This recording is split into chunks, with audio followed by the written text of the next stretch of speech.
Perea, él está acá tempranito. Querido Eduardo, ¿cómo estás? ¿Qué tal, Mario? ¿Cómo te va? Un placer estar aquí contigo, también con la teleaudiencia. Y en primer lugar te quiero decir, Mario, que estoy muy contento contigo. Gracias, Eduardo. De verte nuevamente en los medios masivos, con la gente que te quiere, ¿verdad?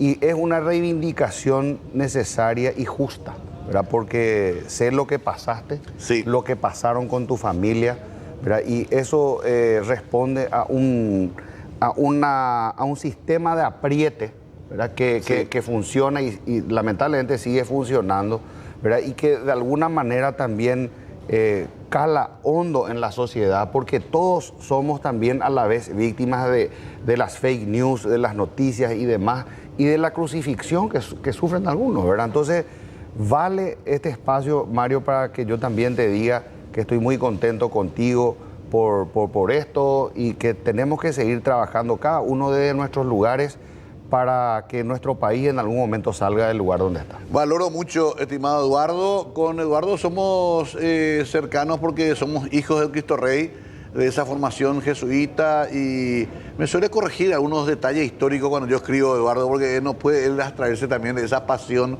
por la historia. Se llama muy lento de repente cuando digo que el 23 de octubre fue una pifiada a los liberales. Ya me mandó una nota, no andas a Edupecha, pero da gusto eso. Ahí entramos ya en el estudio de nuestra historia. Siempre te atrajo la historia, Eduardo. Siempre. De Mario, muy joven, ¿verdad? Siempre, ya de la época del Cristo Rey, justamente.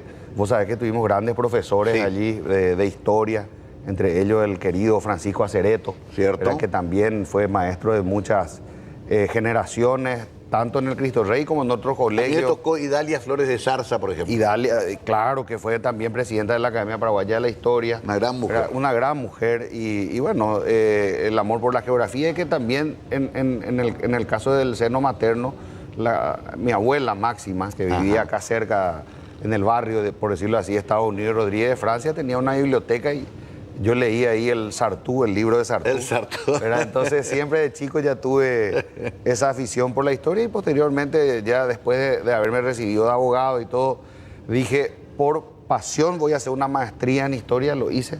Cumplí mi sueño de hacerlo, porque vos sabés que con eso no se gana plata. No. ¿Verdad? Pero te ayuda mucho, te abre muchas puertas Y también. te ayuda también a entender los fenómenos políticos y sociológicos del Paraguay. Y aquí ya lo invito a Rolando Rodi, que está siempre con toda la información para que se integre a la charla, porque estamos viviendo una crisis moral muy profunda en la cual pareciera que no importara nada. Meter hijos, parientes, siempre existió. Hay que leer Casaxia nomás para ver que, o Roabasto, para ver que así fueron las estructuras políticas y sociales de nuestros pueblos, inclusive ya en la época del 40, del 50, pero se fue ahondando, y hoy ya hay como una especie de desparpajo generalizado donde ocurren estas cosas que ofenden hasta la inteligencia de la gente. La misma conferencia de prensa de ayer, la justificación, el tecnicismo para decir que no es nepotismo, pero en realidad estamos bastante mal y desprestigia mucho un lugar que tendría que ser un poquito más elevado como el Congreso Nacional, Eduardo. Totalmente, Mario. Realmente es lamentable, no solamente el hecho en sí, sino que se trate de justificar, ¿verdad? Yo creo que ahí se comete un doble error. Y ayer la conferencia de prensa del presidente de la Cámara de Diputados fue realmente lamentable. Primero porque no fue una conferencia de prensa, Claro. ¿verdad? Porque él salió a tratar de justificar lo injustificable y tirando más combustible al incendio. Porque en vez de decir vamos a recortar gastos, vamos a Claro. separarle a la gente que entró de manera irregular o lo que fuese, él dice vamos a meter más 50 personas. Para calmar. Claro, o sea que para mí realmente es un acto de populismo, porque lo que trata es de generar una cierta ilusión en un grupo de jóvenes, porque seguramente eso nuevamente va a ser una suerte de direccionamiento, Sí. ¿verdad? Para favorecerle a algunos amigos. Ojalá no sea así, pero es lo que la experiencia al menos nos dice, ¿verdad? Pero además, Rolando, se quiere ampliar el edificio. Claro. Para que entre más gente. Y eso partió del propio presidente del Congreso, el senador Ovelar, la posibilidad de ampliar, porque dice ya no cabe más funcionarios. Dice, no sé si paró un poco eso, ahora frenaron o está todavía... No, nosotros nos enteramos realmente a través de una conferencia de prensa que él hizo en el día de la última sesión, de que eso se iba a hacer. ¿Verdad? Y incluso él llegó a decir, no, que se necesitan más oficinas para las bancadas independientes y demás, y no hace falta. ¿Cómo una persona que tiene una bancada única con un solo integrante o dos integrantes van a pedir un espacio físico? Que hagan oficina en su oficina. Claro. Para eso ya tienen una oficina. ¿Para qué van a necesitar otra oficina con un director de bancada y con todo lo que eso genera? Porque no tiene ningún sentido. Ya uno tiene 2 personas a su cargo, ¿verdad? Tiene eventualmente 1 o 2 asesores. Con eso uno se maneja perfectamente. ¿Para qué uno tiene que tener chofer, guardaespaldas? No necesita alguien que realiza bien sus funciones, su labor legislativa. ¿Por qué vos tenés que ocultarte de la gente, esconderte si es que vos estás haciendo bien tu trabajo, ¿verdad? O sea que yo pienso que no se le puede seguir exigiendo al pueblo paraguayo que pague por esta gente, ¿verdad? Muchos de ellos sin ninguna función, como se ha comprobado a través y gracias a la prensa, que muchos de estos funcionarios ni siquiera cumplen horario, ni siquiera están en sus oficinas y que realmente lo que hacen es ser favorecidos con el pago de favores políticos por los cupos, por a su vez someterse a un sistema donde ellos comprometen su voto. Porque eso es lo que realmente pasa, Mario. Lo más triste es que afecta también a representantes de la, entre comillas, oposición, con la cual hoy ya demostraste públicamente tu desacuerdo, por eso tomaste tu decisión bastante dura de salir de tu partido, pero esto es lo más triste, que personas que fueron votadas como una opción distinta terminan practicando lo mismo de quienes criticamos. Entonces se genera, Eduardo, esa historia que todos nomás los son iguales. Exacto. Y eso es muy peligroso. Es muy peligroso, sobre todo porque es el discurso que se quiere instalar. Claro. Es el discurso que se trató de instalar contigo también. También. Son sí. todos iguales. Son todos iguales. Todos hacen la misma cosa, etcétera, Sí. ¿verdad? Y en realidad no es así, empezando porque en la justicia, que ellos también manejan, los resultados son generalmente distintos. Sí, son excepciones cuando podemos ganar. Sí. ¿Cuántos años te tocó a vos tener que afrontar todo esto para limpiar tu nombre, ¿verdad? Y a ellos muchas veces se les blanquea en la justicia muy fácilmente si es que se pasan al bando oficialista. Y eso es lo que está pasando también con la oposición. Desde el inicio del periodo legislativo, el 1 de julio de este año que se está yendo, hemos visto que algunos que entraron por el espacio de la oposición, como bien dijiste, rápidamente se pasaron al oficialismo. Sí. ¿Verdad? Son los llamados satélites, que hemos visto tanto en el PLRA como en otros espacios, ¿verdad? Hemos visto también que algunos que dijeron que iban a hacer el cambio, ¿verdad? En el caso, por ejemplo, de Cruzada Nacional, que metió 5 senadores, quedaron 2. Claro.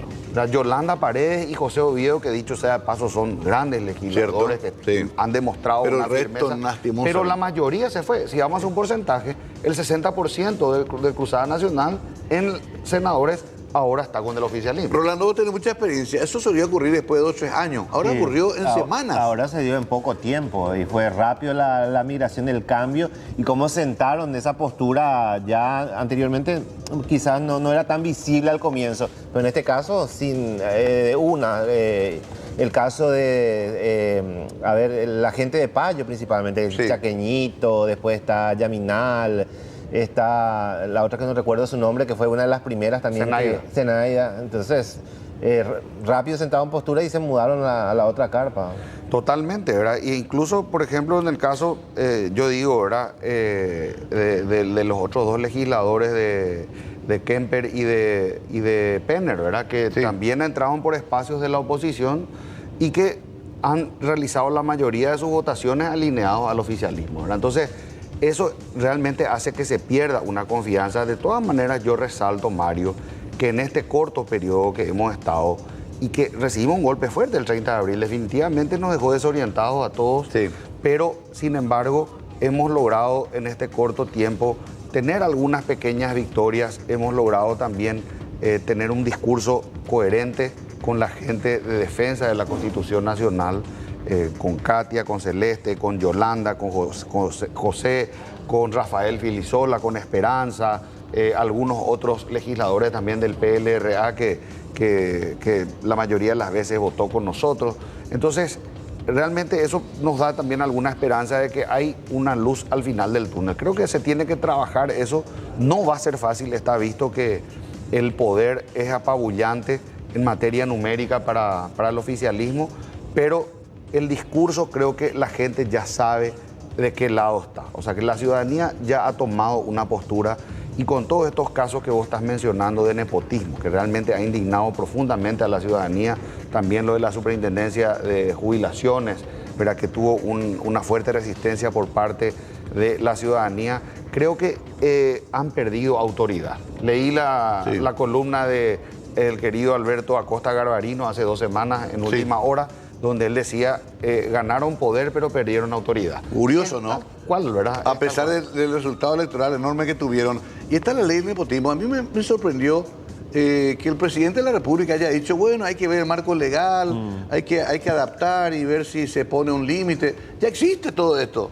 Hay que leer la ley y aplicarla. Y ayer creo que el jefe de Recursos Humanos, director de Recursos Humanos interino de la Cámara de Diputados, trató de justificar de alguna manera diciendo que no había nepotismo, mencionó algunos artículos, pero tampoco quedó muy claro. Aparte, Rolando, hay algo que nosotros tenemos que saber, y que a mí mi abuela me enseñó de chico. Lo que está bien, lo que está mal, está mal. Claro. No hace falta que vos tengas una ley para saber qué está bien y qué está mal, qué te puede hacer bien y qué te puede perjudicar. Poner la mano en el fuego te puede quemar, pero vos no necesitas tener una ley para que diga no poner tu mano en el fuego, ¿verdad? O sea que evidentemente eso por naturaleza y por lógica te dice que no puedes hacer. ¿Cómo un legislador va a estar favoreciendo a su parentela? Y algunos han hecho gala de agarrar y meter prácticamente a todos los parientes. Hay familias enteras, claques de políticos que están en la función pública, y nosotros tenemos que estar pagándole a ellos su sueldo. Es una vergüenza lo que ha pasado. Es tan alevoso porque hablamos de un chico de 19 años que cobra cerca de 9 millones y medio, ¿verdad? Que figura con el cargo de asesor. ¿Qué un chico de 19 años va a poder asesorando? Me refiero al caso de Roya, por ejemplo, su hijo, ¿verdad? Que gana esa plata y que figura como asesor. 19 años tiene. O sea, son situaciones muy, muy alevosas que genera esta situación de reacción, de hartazgo de la gente también. Totalmente, ¿verdad? Hablamos de sueldos que van hasta casi los 20 millones de guaraníes para gente que no tiene experiencia, ¿verdad? Yo digo esto porque ¿del dinero de quién es el que se está pagando? De nuestro dinero, de lo que pagamos los impuestos. Y no solamente lo que pagamos IRP o declaramos IVA todos los meses. El ciudadano que va a comprar un caramelo está pagando IVA. El ciudadano que va a cargar combustible está pagando impuesto al consumo. O sea que uno toma una cerveza, una sidra para brindar ahora en Año Nuevo, le está pagando impuestos para que esta gente despilfarre en su familia, ¿verdad? Cuando lo que realmente deberían de hacer es servirle a la ciudadanía, ¿verdad? Ahí también entramos un poco en la aplanadora en ambas cámaras, que hace más peligrosa esta situación, porque si bien es cierto ahora van por estos temas, se dice, Eduardo, que realmente el gran partido comenzará el año que viene con un intento de reforma o nueva Asamblea Nacional Constituyente. De vuelta reaparece la figura de la reelección, sospechosamente. ¿Cuál será la posición de ustedes o tuya personalmente al respecto? Yo he manifestado en todo momento mi oposición a que se haga cualquier reforma. Si esta Constitución no se está cumpliendo, si esta Constitución se está pisoteando, ¿verdad? Y sobre todo nosotros tenemos una cierta estabilidad macroeconómica gracias a que no tenemos reelección. Si nosotros hubiésemos tenido reelección, como decía Lord Acton, el poder corrompe, el poder absoluto corrompe absolutamente. Nosotros hubiésemos tenido hoy el continuismo del gobierno de Horacio Cartes desde el 2013 al 2018 y del 2018 hasta ahora.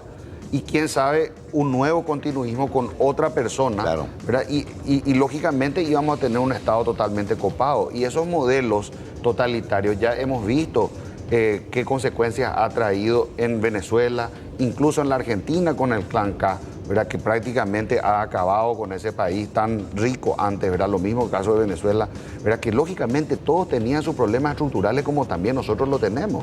Definitivamente aquí tenemos una gran cantidad de población por debajo de la línea de la pobreza, ¿verdad? Que no ha sabido resolver aún la macroeconomía, porque nosotros tenemos que tener en cuenta que una cosa son los números grandes y otra es la economía familiar, lo que te dice el bolsillo. Claro. ¿Verdad? Eligio Ayala decía siempre, más importante que la política es la economía. Sí. Vos le preguntás a la gente el aporte. Lo primero que te dice es, Y por nada te dice si está bien económicamente. Pero Sí. si te dice, iba ahí Laporte, gente caballureza, ¿cuál es la connotación? Es económica. La gente te está diciendo, estoy sufriendo en el bolsillo.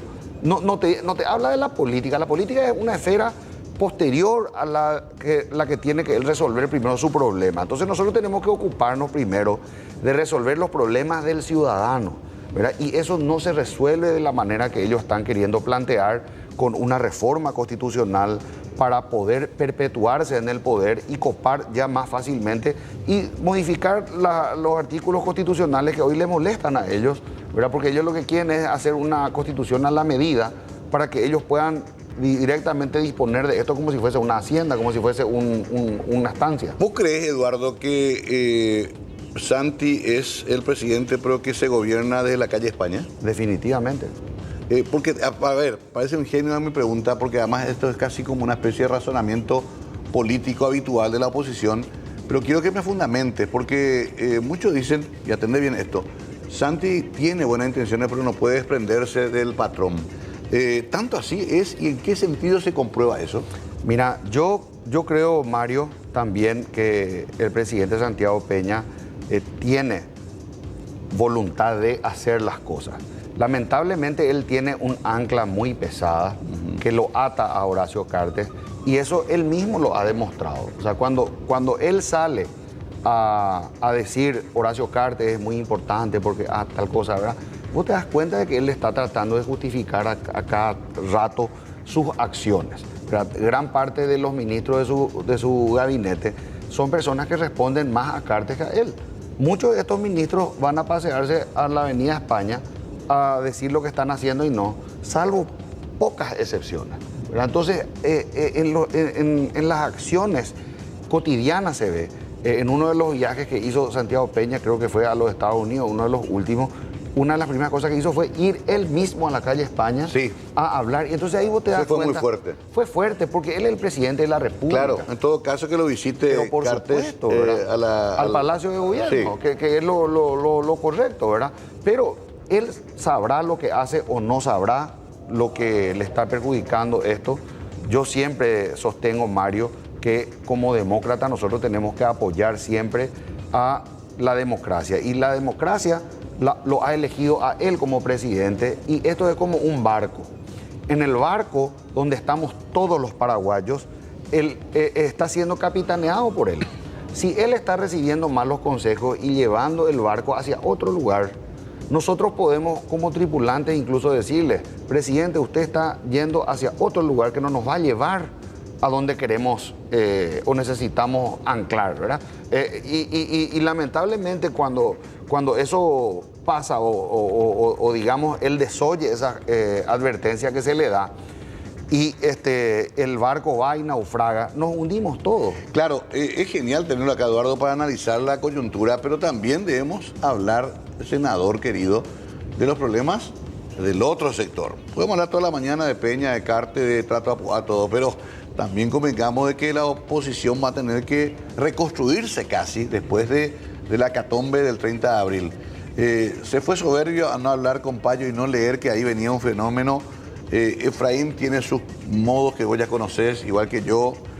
Ya ahora pasó, digamos, a otro estadio. Pero la oposición va corriendo. Ya llegan las municipales de vuelta. En un par de años estaremos otra vez en campaña presidencial. ¿Vos ves que puede haber algún tipo de reacondicionamiento después del desmoronamiento total? Va a haber, y tiene que haber, Mario. Porque algunos hablan de Nakayama presidente. Temprano, ya le estamos complicando acá la mañana de sábado. Tiene que cenar todavía en Año Nuevo, tiene que estar tranquilo el senador. Pero hasta eso ya hablan los muchachos porque en realidad hay hasta casi una desesperación ya por encontrar una luz al final del túnel, Eduardo. Yo creo, Mario, que lo primero que tenemos que hacer, y eso lo hablábamos ayer con la senadora Katia González, es fortalecer la oposición. Claro. ¿Y cómo vamos a fortalecer la oposición? Hablando cada uno de nosotros con nuestro público, con nuestro sector, con nuestros votantes, con las personas que nos han confiado. Cada uno ha llevado una cantidad importante de votos y lo que tenemos que hacer es estructurar esto de manera a que no nos pase lo que nos pasó en el 2023. Nosotros tenemos que manejar esto con mayor inteligencia y decir, vamos a apoyar al que esté mejor posicionado. A mí no me gusta Milei, pero la maniobra que hizo con el grupo de Macri fue magistral. Se unieron y ganaron. Claro, ese es el pragmatismo que necesitamos nosotros, ¿verdad? Nosotros tenemos que llegar con el discurso que tengamos, pero después tenemos que saber que si no nos sumamos y nos juntamos voluntades, no vamos a llegar, ¿verdad? Entonces, tenemos que despojarnos un poco de los egoísmos, de los egocentrismos que podamos tener cada uno, ¿verdad? Y decir, este es el camino y vamos a ponernos de acuerdo. Si ponemos 20 cosas y no nos ponemos de acuerdo en 15, magnífico, macanudo, pero en 5 estamos de acuerdo. ¿Qué son los 5 puntos? Soberanía energética, ¿estamos todos de acuerdo? Sí. Segundo punto, ¿queremos mejorar la economía? Queremos mejorar. Queremos ver cómo hacer en relación a la Argentina y Brasil para ampliar nuestro comercio. Queremos, ¿verdad? Porque ¿qué es lo que pasa, Mario? En las fronteras, que para nosotros son fuentes de riqueza y no nos damos cuenta, tanto con el Brasil como con la Argentina, nosotros ponemos trabas innecesarias. Hasta a la señora que va a comprar a Clorinda para buscar su economía familiar le hacemos problemas. Sí. ¿Verdad? ¿Y por qué nosotros no le vamos a permitir a una señora ama de casa que sabe dónde le aprietan los zapatos, si le cuesta más barato el aceite allá, que se vaya a comprar jabón en polvo, pañal, lo que fuese? No podemos criminalizar. Si tenemos compatriotas que están en la frontera con el Brasil, que pueden comprar más barato del otro lado, dejarle que compren. ¿O acaso nosotros no queremos también que vengan los brasileños y que vengan los argentinos a comprar? Y nosotros incluso tenemos una ventaja en ese sentido, Mario, porque frente a economías como la argentina y brasileña, que son muy proteccionistas en materia de alta tecnología y demás, nosotros podemos comprar tomate o lácteos o lo que sea, y ellos van a venir a comprar celulares, cubiertas, cosas que son mucho más caras. Claro. O sea, en la balanza nosotros vamos a ganar. Yo hablé con varios ex directores de aduanas, incluso todos me decían, Eduardo, el problema de la frontera no se va a resolver así nomás. Claro. Se hace control tras control. Vos no estás hablando de permitir el contrabando. No, de ninguna manera. Claro, dentro de un régimen... Porque fíjate, Mario, que ¿para qué sirve el Mercosur si nosotros vamos a poner trabas? Claro. El Mercosur te dice que hay arancel cero. Eso quiere decir que no se tiene que cobrar a la importación, pero nosotros le ponemos trabas para arancelarias a la gente. Le ponemos una cantidad de barreras para que él no pueda comprar, ¿verdad? Ni los brasileños de tanto en tanto quieren apretar eso, le dicen vamos a bajar la cota, ¿verdad? Y se cierra el puente, todo el problema. ¿Por qué no nos sentamos a hablar con los brasileños y le decimos, vengan ustedes a comprar lo que quieren y nosotros vamos a irnos a comprar lo que queremos? Y terminó el problema. Vamos a beneficiarnos nosotros con los precios del Brasil y ellos van a beneficiar con nuestros precios y viceversa. Me gustó, dijiste 4 o 5 ejes. Con eso estamos de acuerdo, vamos juntos como oposición. Pero convengamos que, por ejemplo, la nave madre de la oposición está muy golpeada, que es el PLRA. Incluso tomaste la decisión extrema de renunciar al partido. ¿Por qué lo hiciste? Por varios motivos, Mario, ¿verdad? Primero, yo creo que dentro del espectro opositor, nosotros lógicamente mantenemos una absoluta tolerancia, sí, ¿verdad? Y creo que yo tengo un compañerismo mucho más fuerte con Esperanza o con Rafael que con varios integrantes del PLRA. Claro. O sea, no pasa por una cuestión ideológica, ¿verdad? Pero sí creo que cada partido, como parte de la sociedad, tiene que tener un discurso y tiene que proponer algo. ¿Hoy se está perdido? Eso en el PLRA se ha perdido hace tiempo. Hace tiempo se ha desdibujado. Eso me imagino que escuchaste, porque surgió un cuestionamiento por qué primeramente fue electo senador y después tomó esa decisión de salir del PLRA. Bueno, yo milito hace 25 años en el PLRA, o sea, milité 25 años. Hace 10 años con un movimiento propio que siempre propuso lo que yo estoy diciendo, que es volver a las raíces. Renovación Azul, volver a las raíces, era el lema de nuestro movimiento. Y era necesario salir para... Que era volver al liberalismo original, ¿verdad?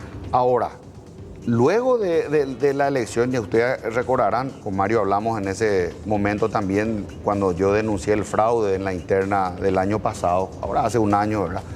Que para mí fue muy doloroso. Fíjate, Rolando, que si yo hubiese ido por lista cerrada con el Partido Liberal, yo estaba fuera del Senado, porque me pusieron en el lugar 30. O sea, yo recibí 7.500 votos preferentes y otros recibieron misma cantidad o más, pero muchos inflaron la cantidad de votos porque en las mesas se hizo cualquier cosa, ¿verdad? Entonces, yo no podía continuar en un partido que no me da siquiera las garantías que dentro de un sistema electoral íbamos a tener reglas claras. Pero aparte de eso, la gota que colmó el vaso, que yo dije, yo acá no puedo continuar un día más, fue cuando en el Senado nosotros tenemos 3 bancadas. La bancada A del PLRA, que es la que más o menos seguía llevando la bandera de la legalidad, de la defensa de los principios liberales y demás. La bancada B, que ya estaba prácticamente entregada al oficialismo, y la C, que es totalmente entregada al oficialismo, ¿verdad? Entonces, si en la bancada A que yo participaba, y yo estaba como vicelíder, y mi líder de bancada era Paco Val Ledesma, y él se prestó para el juramento de Alicia Pucheta, cuando la mayoría nosotros dijimos, esto no podemos hacer, y la oposición quedó afuera, ¿verdad? Entonces, ¿qué puedo hacer yo, Mario? ¿Qué puedo seguir haciendo, Rolando, en un partido que no respeta eso? Entonces, viendo al líder de mi bancada, yo dije, yo acá no puedo seguir un minuto más. Al día siguiente tomé la decisión, después, pero ya era algo que veníamos madurando, y finalmente materialicé mi renuncia al PLRA. Pero hay algo importante.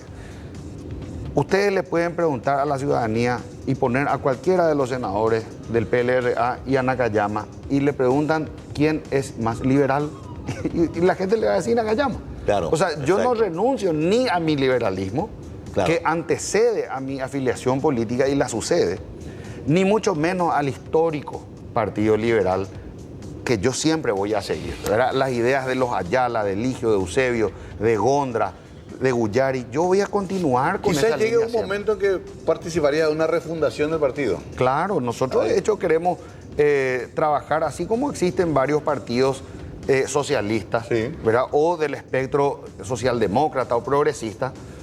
Puede haber perfectamente algunos espacios ¿No estuviste liberales. de acuerdo en la forma que se lo sacó a Efraín? No estuve de acuerdo. Sin ser efraínista. Sin ser efraínista y siendo muy crítico a Efraín Alegre. Porque No, yo, era la manera. No. Yo, Mario, toda la vida he militado con movimiento propio.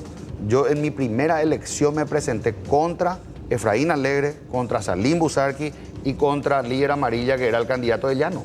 Entonces, yo sé lo que es luchar contra grandes estructuras. Claro. Y a mí no me amilana, eso ni me achica, ni le tengo miedo a nada. Yo no tengo problema, me voy y si tengo que salir después con la frente en alto, como fue después de la derrota electoral en el 2021 en la Intendencia, yo salgo a las 5 de la tarde y digo, no tengo problema. Acá está, hicimos el esfuerzo, lamentablemente no hemos llegado. Después analizaremos las cuestiones de por qué y tenemos que ser también autocríticos, buscar en qué temas hemos fallado para poder mejorar en la próxima. Entonces, yo no tengo miedo de enfrentar a los desafíos, ¿verdad? Y esa filosofía es la que vamos a llevar también siempre. Se nos acaba el tiempo. Es apasionante, Rolando, porque hablamos tete a tete con un protagonista de la política actual y de la oposición, de la poca que quedó después de la gran derrota del 30 de abril. Pero quiero terminar con esto, porque esto queda.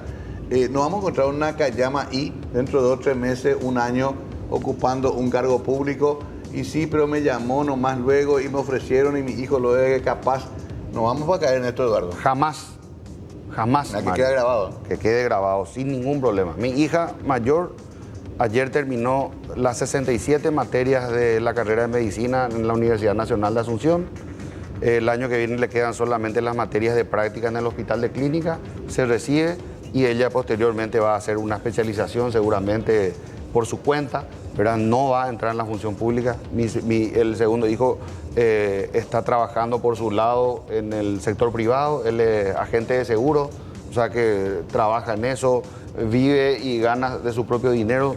Yo no tengo ninguna intención de meterlos a mis hijos a que de alguna manera se machuquen, se marchiten en el sector público. Porque eso es lo que hacen, no se dan cuenta estos padres del daño que le hacen a estos jóvenes, ¿verdad? Le están exponiendo a una temprana edad al escarnio público, a que toda la vida quede registrado y grabado como ese es el hijo de tal que entró por tal, ¿verdad? Eso no puede ocurrir. Bueno, Eduardo Nakayama no calla nada nunca, es un hombre frontal, esto le ha valido una carrera política importante con derrotas y triunfos, como pasa en la política habitualmente. No va a ser la última vez que hablemos con él, pero muy interesante ir siguiendo su pensamiento, porque de ahí también vamos a entender mejor qué ofrece la oposición como alternativa a un país con tantas necesidades. Querido Eduardo, gracias por venir. Muchas gracias, Mario. Un gusto, Rolando, también estar aquí con usted y con toda la teleaudiencia. ¿Vos te imaginas, Rolando, un Katia Nakayama, Katia? Acá estoy leyendo desde Nakayama Sole, estoy leyendo Celeste Nakayama Cecilia y así va. Ya. Empiezan a hacer circular nombres. Bueno, está, jefe de campaña, Mario Ferreiro, jefe de prensa, Rolando Roy. Ahí está. Bueno, ahí está. Gracias, Eduardo. No perdamos el buen humor y feliz año nuevo. Feliz año nuevo para todos. Para todos, por favor, que tengamos un buen 2024. Vamos a una pausa.